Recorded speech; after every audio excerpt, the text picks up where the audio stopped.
Welcome to Full Throttle, the Presidio Group's automotive industry podcast. I'm your host, Jason Stein, Managing Director at Presidio. Great to have you with us for episode 64. There was a lot of instability during that time frame, right? Like the supply chain disruption, electrification, digitalization, a lot of pressures coming at the manufacturer side of it. Pressure on them to try to, really not just evolve, but to, do a full change in their makeup and their structure and everything else. And that's really difficult, right? That was hard for us to try to manage through all of that. It was very hard for the manufacturers as well.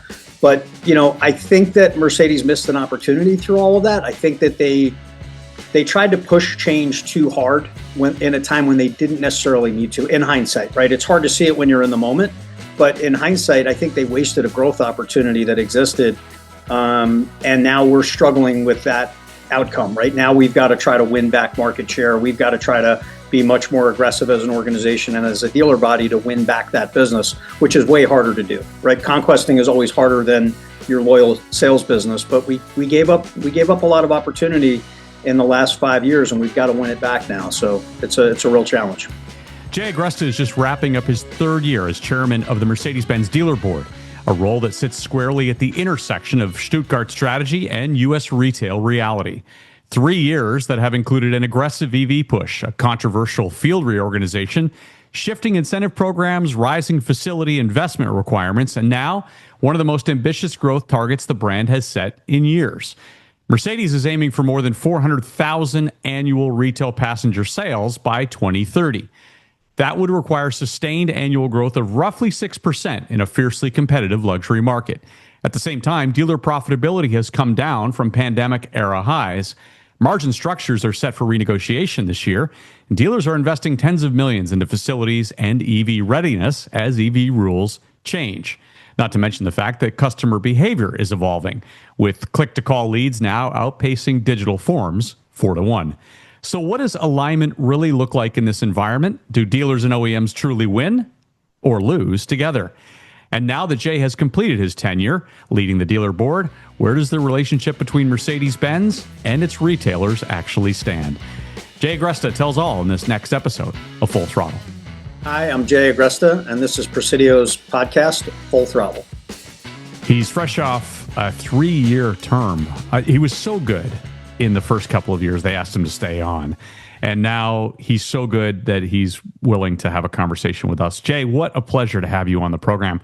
Thank you for being a guest on Full Throttle. Thanks so much for having me, Jason. I really appreciate it. We'll start off first with the 3-year term. You and I were talking kind of off the air just about the reason why you had a longer term than most. But that's part of my question. Would be the why, but the other one is, how was it? Your 3 years as the lead of the dealer council, National Dealer Council. 2 years is probably the right term for a board chair, for the council chair. It's like having a full-time job. You're dealing with a lot. There's a lot of issues coming at you from the dealer side, from the manufacturer side, from the industry side in general, right? You're dealing with a lot of different factors that impact your day, and it takes you away from your day to day. So 2 years you could probably manage. 3 years was a long haul. It was tough. Well, not just 3 years, Jay, but what you dealt with in those 3 years. I mean, for those who don't remember, you coming out of COVID, right, 3 years ago, the world seemed like an unstable yet pretty good place. And then, of course, you dealt with a lot of different issues in terms of changes of leadership internally. What did you learn during the time? Yeah, there was a lot of instability during that time frame, right? Like the supply chain disruption, electrification, digitalization, a lot of pressures coming at the manufacturer side of it. Pressure on them to try to, really not just evolve, but to, do a full change in their makeup and their structure and everything else. And that's really difficult, right? That was hard for us to try to manage through all of that. It was very hard for the manufacturers as well. But, I think that Mercedes missed an opportunity through all of that. I think that they tried to push change too hard in a time when they didn't necessarily need to, in hindsight, right? It's hard to see it when you're in the moment. But in hindsight, I think they wasted a growth opportunity that existed. And now we're struggling with that outcome. Right now, we've got to try to win back market share. We've got to try to be much more aggressive as an organization and as a dealer body to win back that business, which is way harder to do. Right? Conquesting is always harder than your loyal sales business, but we gave up a lot of opportunity in the last 5 years, and we've got to win it back now. So it's a real challenge. Well, and let's be honest. I mean, there was friction around the EV push for various reasons, and then there was a controversial field reorganization. The friction, has that friction been resolved? I mean, one part's been resolved. Yeah. But no one within Mercedes had any control over that. But what about the other part? It certainly has. I mean, there's been a return to a more normal industry standard structure, right? So it's regionalized structure back to what it was kind of pre-COVID for the most part, and dealers feel more comfortable in that environment, mostly because we have transparency into our markets, right? We can see what our competitors see. We're not grouped arbitrarily by ownership size. We are grouped more accordingly to our markets. And that's what, as a dealer, that's what you need. You need market intelligence to drive the business. You need to be able to see the opportunities that are around you. And we were running a little bit blind there for a couple of years under that old structure. It's been completely reversed. We're back to like I said, a more normalized industry structure that we would expect under geographical alignment. And that's helped greatly. How does the dealer board serve as a pressure valve in moments like that? Yeah, we try to be the consistent eyes and ears and the voice to the manufacturer from the market, right? Like leadership regimes change over time, but dealers generally are stable, right? There's not a tremendous amount of turnover, especially when you're talking about, a luxury set like Mercedes. The stores are not always available to buy and sell. They don't come up that frequently. So the dealer body stays pretty stable. And, we try to act as that buffer where we can, give good guidance on market intelligence, on historical, perspective, where we've been, where we're going, where we think we need to be. And I think that is the major role of what a dealer board can do. There's times when you can do this in a collaborative way. There are times when you have to be a little bit more of a stalwart. I think that we tried to do a bit of both in these past bunch of years. And I think we were overall fairly effective in our approach. With the change in leadership, as you alluded to, Adam Chamberlain coming in and a change of direction, there are now some different targets that have been set. 400,000 retail units by 2030. You mentioned the lost opportunity, now perhaps an opportunity to change some things. What has to go right for Mercedes to grow at that level and to meet some of those intense targets? Yeah, we're starting off from a good foundation because we've got great product, we've got great leadership, we've got an organization that is pushing in the right direction. Full support coming out of Stuttgart for this direction as well, which is really critical when it comes to market support budgets and marketing budgets, advertising budgets. So there's a lot of support coming in to make sure that this effort gets off the ground properly and gets on the right track. And the dealers are all on board, right? So the dealers just made a big investment into a tier 2 program to try to solidify that effort as well. I feel like there's a lot that is already set up as a foundational piece. We're definitely going to need the economy to stay on track. We're going to need some of this market uncertainty to hopefully become more certainty as we move forward. And we need to see continuity in legislation versus the whipsaw effect that we've seen over the past few years with things like EV legislation and tariff legislation as well. We know Adam. Adam is he will speak at our event this spring. I was just on stage with him in Toronto in front of the Canadian dealers. What's Adam like? What's it like to have him back in the organization as well? He brings such great perspective because he's now been on both sides of the coin, right? He was on the manufacturer side for most of his career, jumped over, actually started in retail, right? Was retail while he was with the manufacturer back in Great Britain. He brings both perspectives. His time at Lithia, I think, really helped him understand not just a dealer perspective, but he got a view across all manufacturers because of that role. So he really got a sense of what do some manufacturers do well, what do some not do well, how do I manage that through a dealer body? Those conversations are different, and it is helpful because he does have that perspective. He also has the ability, as he told us, to listen and a willingness to listen and to travel the country and to meet as many dealers as possible. I think that openness and willingness separates him from most OEM leaders anyway, doesn't it? He's willing to listen more than any industry, president, manufacturer president that I've ever worked with. He really does just kind of throw the question on the table and let the dealers voice their opinion about it. And then he's very, very thoughtful in his approach. He'll take that information back and work it into whatever, direction he's trying to go to. He's not always rash in his decisions. He'll think through them. He'll make sure that he's got the right direction. He'll ask for a lot of input before he decides. But once he decides, it's with full conviction. Dealer profitability peaked during COVID, has declined since, obviously, and protecting margins have become more critical as volume normalizes, Jay. Yep. In 26, Mercedes-Benz will renegotiate its dealer margin structure. How important is that negotiation? And if you were still sitting there, what would you say? Well, I'm kind of still sitting there. I'm on a margin committee that serves to the board, so I'm still kind of a lingering impact, I guess. You are sitting there. It's having some of that continuity from folks that have done this before on the board. There are a few of us who have been there through a couple of different margin negotiations and discussions, and that'll make this a much easier conversation this time.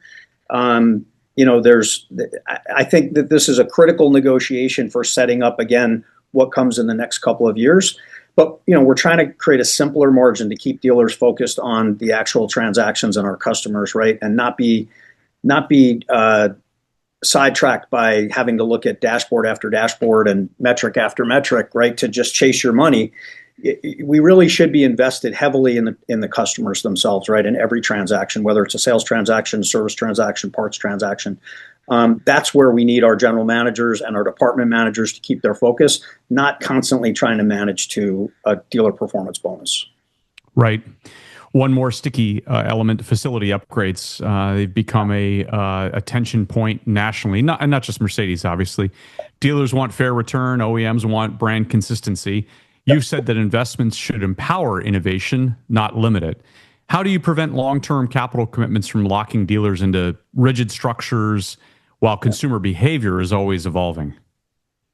Yeah, I mean, that's the critical balance. And we do try to find some of that also on our dealer board, right? With the margin negotiation and however we structure that facility element portion of the margin. We definitely, I'm a huge fan and believer that you want to create an incentive for dealers to invest in their facilities. And for dealers that are not willing to invest in their facilities, there should be some differentiation, right, in their compensation plan. They should not be equal. If a dealer can get away in their market without investing for 20 years or 30 years versus in another market where you maybe have to invest every 15, that should not be an unlevel playing field, right? So the manufacturers, I think, have a right to create that standard and ask for dealers to continue to have some investment, but we need a decent payback period too, right? So a 15-year payback feels like it's right. That gives you an opportunity to finance it properly if you have to. It gives you an opportunity to earn that investment back and not feel like you're always just, paying that extra premium for whatever facility program is out there. The other part of that balance, like you said, is trying to make sure that it doesn't lock us into how we do business, right? Like we, as dealers, we all do business slightly differently, and a lot of that is consumer driven, and some of that is also market driven. So we want to make sure that our facilities match how we want to run our operations, whether that's use some, silly examples like, whether it's stand-up desks or sit-down desks in a service department or enclosed offices versus open offices in a sales department, bullpen versus open floor. Those are decisions that dealers have to make based on our knowledge of the market, knowledge of our team, and how we best can run our operations without interference. When the facility design crosses into process discussion, that's a difficult one. That's where I would draw the line and say that's too far. Right. Customer or dealer attitude survey, rather, just a couple of years ago, this Mercedes ranked 25th out of 32 brands overall in the NADA Dealer Attitude Survey. It was last among the luxury brands. A year later, you got up to 13th. Significant improvement. With Adam coming in, with the tone having shifted, I'm guessing you think that Dealer Attitude Survey is going to change and go north even more, right, Jay? I do. I think that's definitely going to go north even more. I do also think, though, that dealers will have some limited patience, right, with waiting for performance to kick in, right? There's an expectation that, again, all of the foundational pieces are now back in place, and that was a hard lift right out of the gate, I think, for Adam to kind of get some of these pieces in there.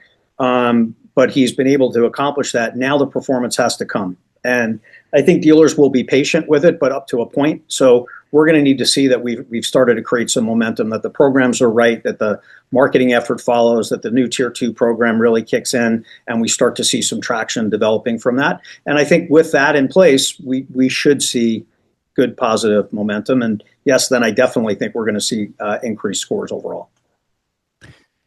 I love your view on the ground now that you're back in the store on a regular basis. Maybe not that you ever left. My guys are going to hate me, though. you have one hat on instead of having multiple hats on. EV adoption in a post-tax credit environment, and knowing that Mercedes went all in, all chips on the table on EV, and now Adam's talked a lot about bringing that back and changing the direction.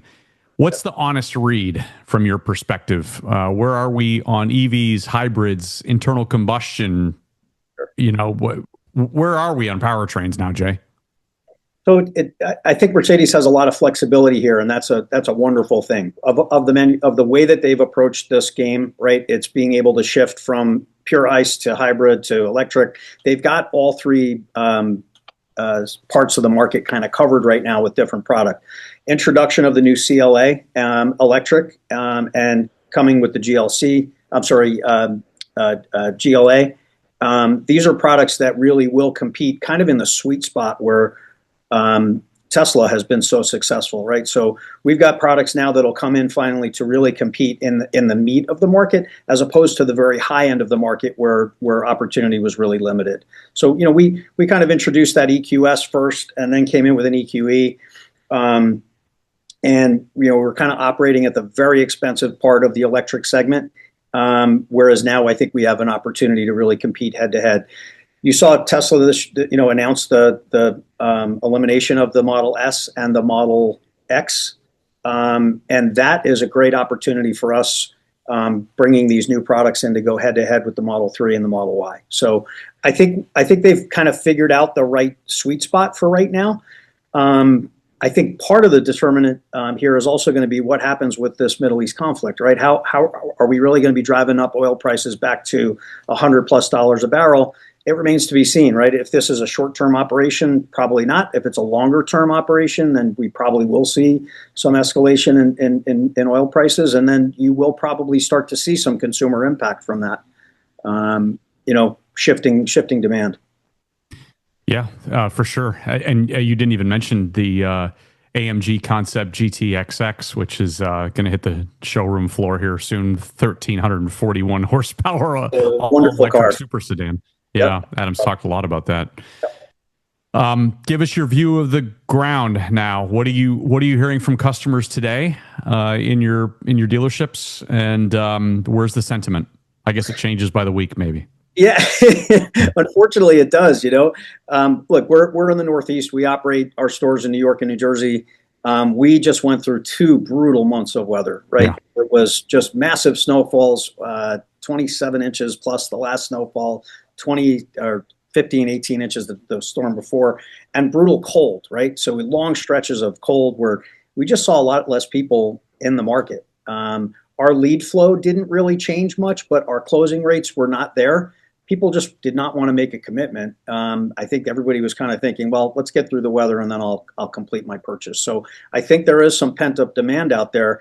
I do think, however, though, with this, again, going back to the situation in the Middle East, I think there's a little bit of a pause that's happening now, too. I think that people are going to, just maybe hesitate a little bit, see where this is going to go. If it is going to be a short-term thing, then great, they're back in the market. But if they if they see this becoming a protracted event, then I think, again, we will see an impact on consumer behavior, maybe holding back on some of these purchases. So we're trying to plan for that a little bit. We're trying to be cautious on inventories. We're trying to prepare our teams a little bit for that, and just see where this goes.